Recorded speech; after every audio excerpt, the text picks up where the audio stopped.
Welcome to Republican Roundtable. I'm Max Reimer. We are in the thick of campaign season. With less than 2 months to go, we are trying to have on as many of your candidates as we possibly can. With us today, a very special guest, a friend of the show, and your next governor of Minnesota, Jeff Johnson. Jeff, thank you for joining the Republican Roundtable. I appreciate it. We had a pretty incredible primary experience not too long ago. Yep.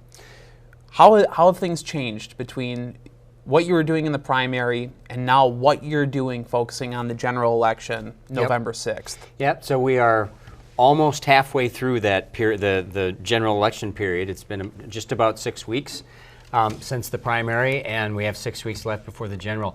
Frankly, it hasn't changed dramatically. I mean, the strategy in the primary was to travel as much as possible, get in front of people as much as possible, kind of a heavy focus on travel in greater Minnesota, just because you get more earned media that way, and then a real heavy focus on going to as many places in the metro and then trying to get a message out through digital and radio as possible.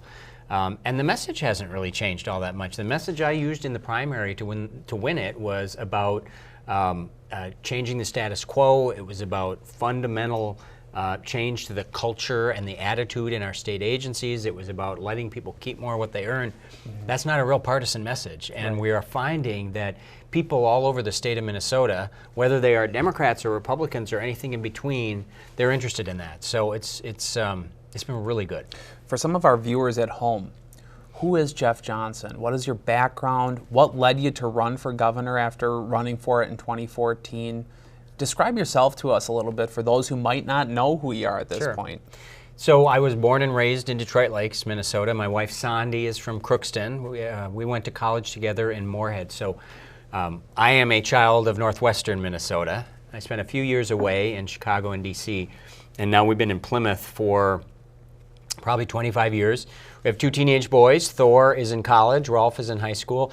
And I've actually spent most of my adult life in the private sector. Even though I've been involved in politics, I have been self-employed for almost 20 years now.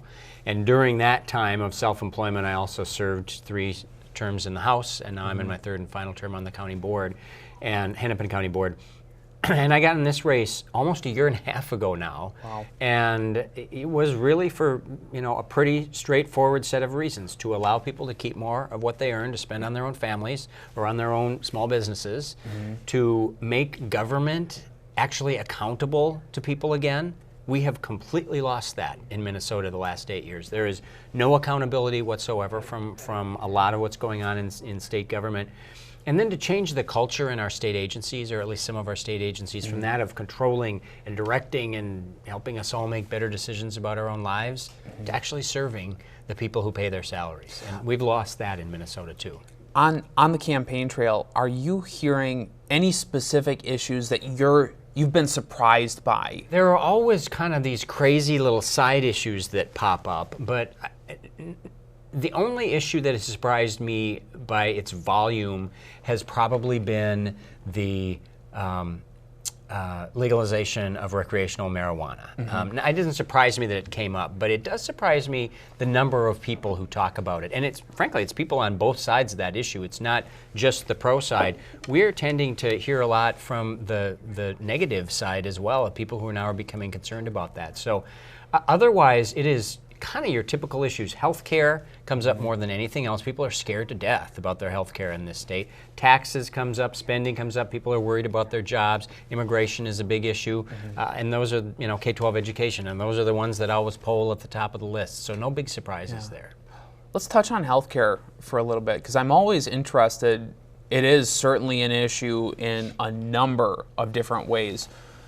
At the state level, as governor, what power do you have to really change the system or change that issue? Because it felt like a top-down approach where we were mandated with Obamacare. So figure it out, states. What can you do as governor to help solve the problem? I think 1, of cost transparency, and 2, of affordability. So to make the big changes that we need to make to solve this problem, we have to work with the federal government, because what we need, unless they repeal Obamacare, which doesn't look like they're going to do anytime soon, if we want to make the significant changes, we have to actually get a waiver from certain sections of Obamacare, which is one of the first things I will do, is put together that plan, because I think we can show the federal government that Minnesota did this better than the rest of the country before the ACA, and we can do it better than the rest of the country again, and certainly better than what we're doing right now under Obamacare. It's been an absolute disaster for most people who pay for their insurance. There's more federal money coming in to allow for greater subsidies for people who need some help, and I think everybody agrees with that. The more people who can be insured, the better. But for those who pay for their insurance, which is still the vast majority of people, this has not gone well at all. And for the 15% or so in Minnesota who are in the individual market, we are bankrupting them. Yes. I mean, we are seeing increases, of 30, 40, 50% a year, with deductibles going through the roof, and people, they just can't afford it. And so what we need to do, and we need a waiver to do this, but we can get it, is number one, we need to make sure we continue to take care of people with pre-existing conditions. We've done it for 40 years in Minnesota. We will always do it. It's a value we have. We actually did it better before, and I think we moved back to that system.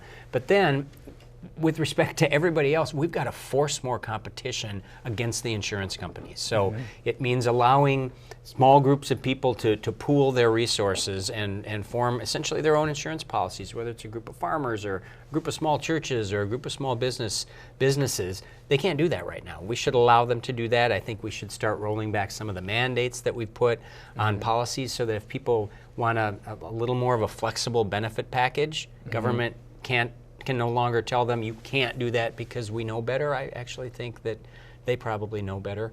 And I think we should allow people to buy insurance across state lines. I'm not convinced the federal government will ever get that done. We can do it regionally. We can work with Wisconsin and the Dakotas and Iowa and say, let's the five of us agree that we're gonna have a larger area where our citizens can buy across state lines within our 5 states, and kind of open up the market that way. Well, that's what we do with college tuition in many cases. Yeah, that's exactly right. What say you now to those who say it might just be easier to let's have a Medicare for all public option that people can just buy, or not even buy into, but just the government will cover it? I know your opponent has gone on record and said that he at least wants to have a conversation about single-payer health care. Why is that the wrong solution? Well, my opponent has not just said he wants to have a conversation. He has pledged to move Minnesota there. So that's his plan, and he's done it multiple times in writing during this campaign. It's a terrible option. It sounds great because everyone wants everyone to have insurance. Nobody wants to see anyone without insurance. But what single payer says, I mean, it is pretty straightforward. It says there is no private insurance anymore. So all of us, everyone in the state of Minnesota, loses their insurance. Whether they're paying for it themselves or it comes through their employer, it's now gone, and we're all forced into one government program. So it's the VA for everyone, but it won't even be as good as the VA, and the VA has its set of problems, right?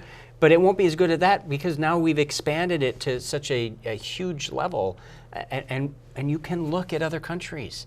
People with money come here because they're not getting the care they need for serious conditions. And throw on top of that the fact that the only way you can make it work financially is, number one, increase taxes. I think the estimate from a liberal group that likes single payer in Minnesota is that it would require a $17 billion tax increase each year. Right now, our entire budget is $24 billion a year. Imagine that. So you're talking about thousands of dollars, many thousands of dollars per person. And the other piece is the only way they can make it work is to have cut rate reimbursement rates for hospitals and doctors. And in greater Minnesota, that means a lot of them are just going to go out of business. They won't be able to do it. So it would be just disastrous, and it's the opposite direction we need to move. We need to give people more control over their health care, not take it completely away from them and give it to bureaucrats. You had made mention, and you've made mention in the primary and in the general election, state agencies reining in some cases incompetent, and you have used the word arrogant state agencies. And we talked a little bit about that when you were running for the primary, Jeff, but I'm curious as to what agencies are there that have expanded their scope of work to a point where they need to be reduced? Yeah. And then two, where does that word arrogant, where does that come from? What have you observed to put that out there?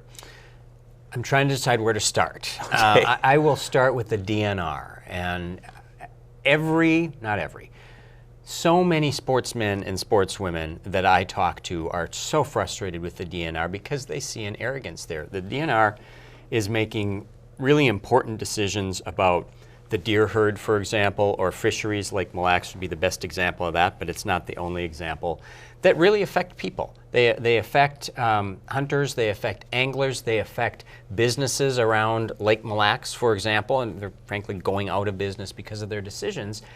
And they make those decisions despite what the citizens think should be done, and then when the question arises, how did you come to that decision? Because we don't agree with it, the answer is, well, it's based on science, but we're not going to share that with you. That's arrogance, in my opinion. That's not government serving people. And it doesn't mean that the DNR is always going to make decisions that everybody agrees with. Of course they're not. But let's at least include actual people in your decision making. Right. And then once you make a decision, you better be able to explain it and you better be transparent about it. Department of Human Services, another great example. I cannot tell you how many child care providers, particularly in greater Minnesota, in most cases, younger or middle-aged women who are trying to make a business work and provide a desperately needed service in greater Minnesota, they are being literally run out of business, regulated out of business by DHS. That's arrogance. The MPCA with farmers. Yes. They sometimes have to enforce regulations that not every farmer loves. That's the reality of life. It works that way. Right. But the way they're doing it now with particularly buffer strips, where farmers weren't even included in the decision making about how to protect water, because they've got some idea, they care about their water quality in greater Minnesota too. And the fact that we're just saying we're going to decide it up here and then we're going to force it down on you and we're literally going to take your property and not give you any compensation for it, that's arrogance. Yeah. Met Council. I don't need to go any further than that, but there's another great example too. Right. It was interesting observing the primary victory, and I think anybody outside of the campaign believed in you, wasn't sure how that was going to go for you. I'm interested, Jeff, what lessons did you take away from that primary? Being very heated, there's a lot of money spent, you were outspent, you're going to be outspent again. What things do you take away from that race to bring into this next, well, we're already in the thick of it, but this next leg of the race? So I take a couple of really encouraging things away from that. Number one, it's not all about money.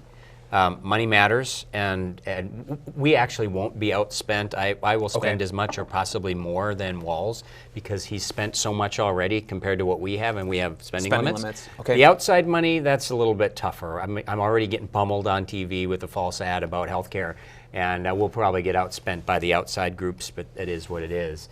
But what that primary showed was it's not all about money. While money matters, we were outspent, I think, 5 or 6 to 1. Right. And won by 9 points. So that is very encouraging to me. The other piece that is encouraging is hard work and a message that actually resonates with people makes all the difference in the world. And that's what we did in the primary. We worked harder. And we had a message that was not just, I can win, it is, here's what I'm going to do to make your lives better. Right. And that's going to win it in the general as well, that message of we are going to change things and make things better in Minnesota for you personally because you get to keep more of what you earn and there's going to be, your health care isn't going to cost nearly as much and we are going to make government accountable again. I think that's what I learned in the primary, and that makes me feel real good because that's a good sign for November.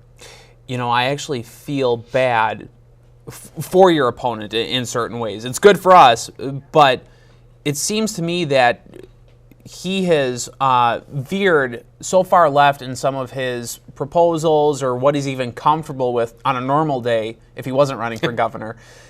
Because the climate in this state has become so polarized, left versus right versus really far left. We have some activists in this congressional district and a couple of other congressional districts that have basically gone crazy. And I'm fascinated because there's this dichotomy of your opponent and then you just get to tell the truth. As you made mention earlier, you don't need to change your message at all, quite frankly, to try to resonate with most of Minnesota.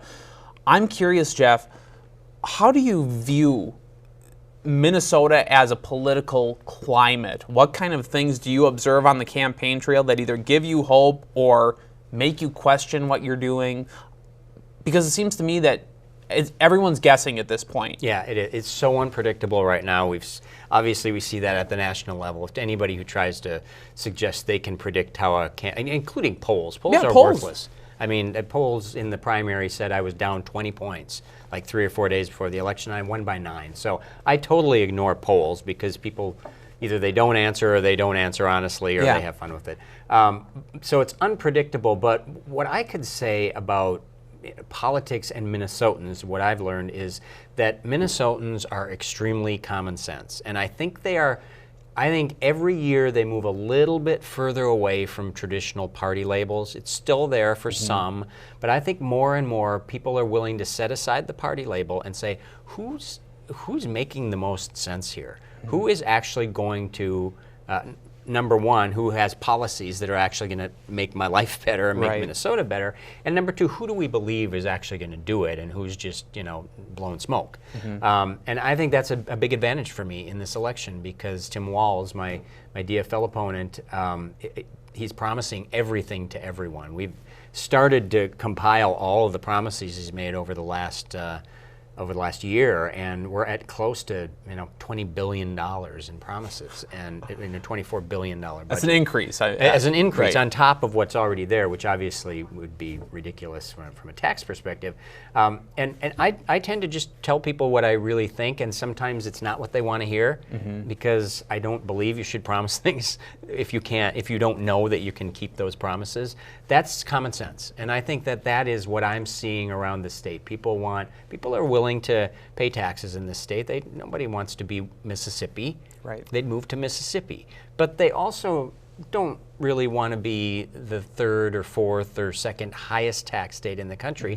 And what they do pay, they want to see spent wisely. They want to see it, if it's supposed to help people, then show me that it's actually helping people rather than creating a dependency that's maybe not good for people. Right. Or show me that, we're not wasting hundreds of millions of dollars on something like MNsure or MNLARS and then no one's held accountable. Right. I just see a lot of common sense, and that gives me hope for the election.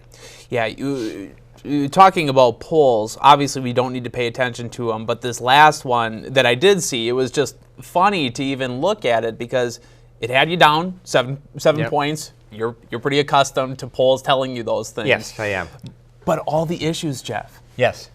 You were ahead by 20 points across the board with every issue. I think, do you take that at least as a little bit of a sign that your issues resonate with the majority of Minnesotans? And I think issue polling is different from who's going to win the election polling. I mean, we see time and time and time again that these polls about who's ahead just are wrong about half the time, so they're of no value. However, the issue polling I think is a little bit different because that tends to be a bit more accurate.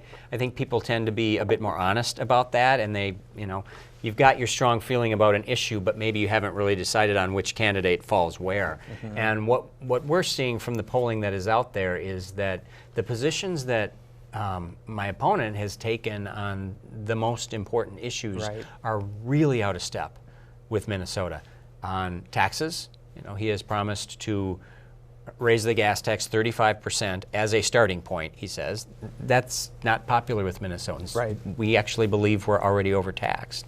On immigration, he has said we should be a sanctuary state, which is on the far fringe of even the DFL party, and it's people just don't want to go there. On health care, this idea that we should have a complete government takeover, people want to make sure others have insurance, but they don't want to lose their own insurance and be put under a government plan. I can't think of anybody who has private sector insurance who wants to make that move. So guns, just right on down the list, there are a bunch of issues like that, a work requirement. He's just out of step with the common sense that I see in Minnesota. And so my job is to make sure people know where I want to take the state and where Walz wants to take the state, because the media, the mainstream media, won't tell them that, and so I have to. You had a debate this morning on workforce development and some alternative routes to maybe a traditional 4-year college degree. It seems that a lot of people talk rhetorically about that. We talk like, hey, it's a good thing to maybe go into the trades, but I want my kids to go to a 4-year school. I'm interested, Jeff, how do we start to shift that focus in Minnesota? Because you've talked to them, I've talked to them, contractors, more blue-collar jobs, we're having a hard time even filling those positions in Minnesota. That is an understatement. I mean, it is the number one problem for small employers, and actually probably large employers too, but especially small businesses in this state. They cannot find workers. They simply cannot find workers. I've talked to so many employers who say, we would expand, we can create more jobs, we have the work for it, we just don't have the people to fill those jobs. And part of that is that it is hard to find people with the right, in many cases, technical skills, or people who are able to work with their hands, electricians and plumbers. That is a cultural thing in the state of Minnesota. There is still a belief, particularly in the Twin Cities, that if a kid doesn't go to a 4-year college, he or she is just not that successful. And I tell people all the time, this is personal for me. We've got a senior in high school, and he's looking at colleges, but he's also has in the back of his mind a couple of other options. And if he chooses those other options, I'm going to be really proud of him because they'd be good options for him. But I know people in our neighborhood who will kind of feel sorry for me as a dad, and that just makes me sad. And so a governor, I think, there are some policy things you can do to make sure that business and schools are working together. But that is more about using the bully pulpit to make sure that Minnesotans, especially parents, understand the amazing opportunities that are out there for these kids who want to go get a technical degree or go into an internship program, for example, or apprenticeship program, for example. And after 2 years, they're going to move into a job with little or no debt, be making a really good living just immediately, and will have their choice of jobs anywhere in the state of Minnesota for the rest of their lives, as opposed to being, $60,000, $80,000, $100,000 in debt and not being able to find anything and having to live in the basement with the parents' house. So I just think that is about, you just constantly talk about it and celebrate that and do events at some of these schools that are offering these programs so that Minnesotans know about them. Staying on education, but kind of backing it up, we had a report that came out 2 months ago. The achievement gap in Minnesota has just, quite frankly, never been as bad as it is right now. You've talked a lot about that on the campaign trail. I'm interested, Jeff, as governor, specifically as governor, how do you address that? Because it seems to be a hot button issue. You have one side that says, hey, school choice, and that would be relatively, I think, where we fall or our audience falls. And then, again, listening to your opponent this morning, it's very clear that he believes that our schools and everything else is underfunded. How do you address that as governor? Well, it is the only answer we get from the left. More money for everything, but especially more money for schools. And if that were the answer, we'd be in pretty good shape in Minneapolis, because per student, they're spending, I think, almost double what a lot of suburban school districts are spending. And the results in many, not all, but in many of their schools are just dismal. And if you look at what that's doing to actual kids, I'm not talking about the school, I'm talking about what's happening to these kids. We're failing them miserably, and we've had one of the worst education achievement gaps in the country for like 40 years. And it's been that dramatic. Yes. Those aren't fluffy numbers. No, not at all. And we've been wringing our hands about it and saying how horrible it is and throwing money at it, and we haven't changed anything. And the answer from the other side is, well, let's just do some more of that and see if we get anything different. And we just keep failing these kids. So to me, I think choice is a part of it, but I don't think that's nearly all of it. I think it is about empowering parents and empowering teachers, because every study I've ever seen that looks at how to predict whether a kid is successful in school says, first you look at the parents, and second you look at their teachers. And then there are some other things, but they're way back. And if those two things are working, your kid's probably going to succeed. So there's not a lot government can do about parents to make them good parents. Some are great parents and others aren't. But what we can do for the parents who are good and who actually want something different for their kid, let's give them the power to do that. Whether it is by saying you have choice, so we're going to actually let you take the part of the money that, that you were paying in taxes to go to this school, and you can use it somewhere else. I talked to so many, even out at the fair, I talked to a bunch of mostly single moms from Minneapolis, especially North Minneapolis, who said, I want to send my little boy or little girl to a school that I think is safe. Right. And I can't Imagine afford that. it. I can't afford to give him or her anything better. That's really sad to me that we're not allowing them to do that. Yeah. The other piece, though, is let them actually give them some power to change the school their kid's already in, so that, you know, most parents probably would prefer not to take their kid out of North Minneapolis and send them out to Hopkins every day to go to school. They'd rather let them stay in the neighborhood.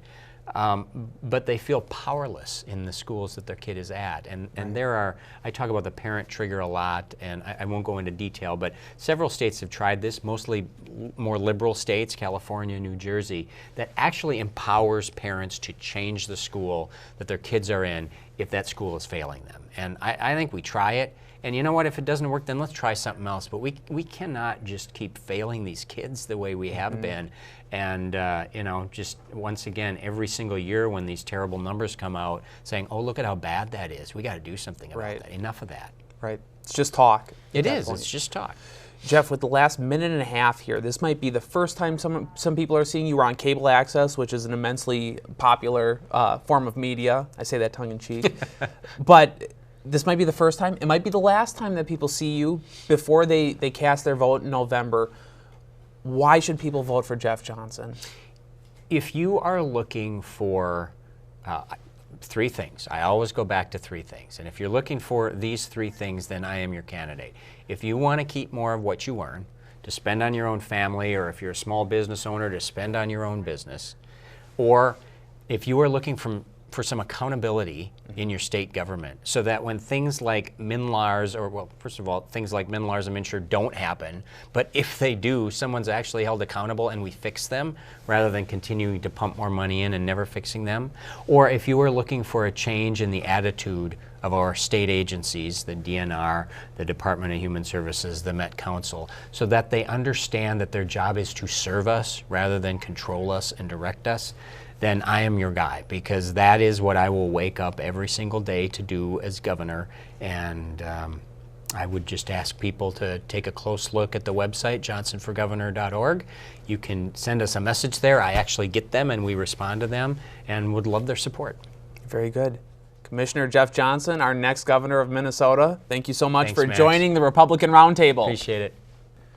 This has been the Republican Roundtable. I'm Max Reimer. Until next time.